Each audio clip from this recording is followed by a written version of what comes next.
Alam nyo ba na hindi ko rin alam na ganito pala kasaya ang magiging experience ko sa color fun run na ito na naganap dito sa San Mateo, Rizal.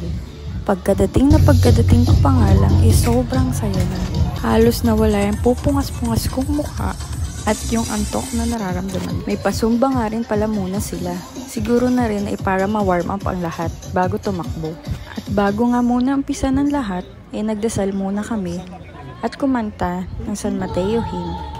Wow, may pa-drone pa.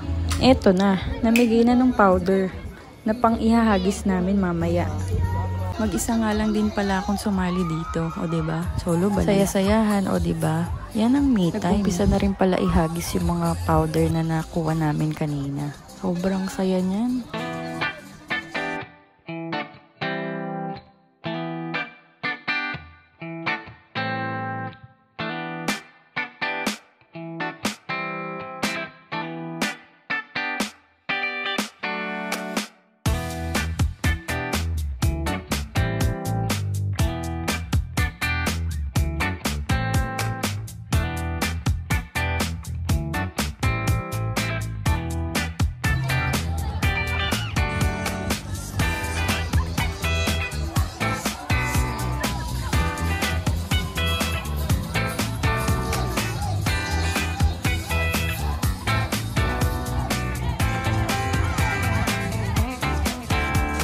Oh, masyado kayo natuwa kakapanood.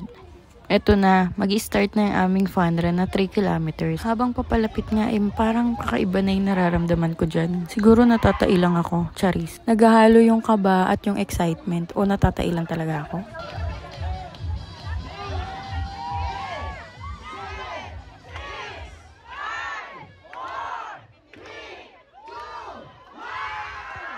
Sayang nga at nag-full memory agad yung phone ko. Hindi ko mala na videohan na nahagisan kami ng tubig, pati ng mga pang-color. Bogs, sino ka dyan? Pagoda girl. Pauwi na at hindi ako nasundo kasi ayaw papasukan yung kotse. Thank you nga pala sa BFP San Mateo.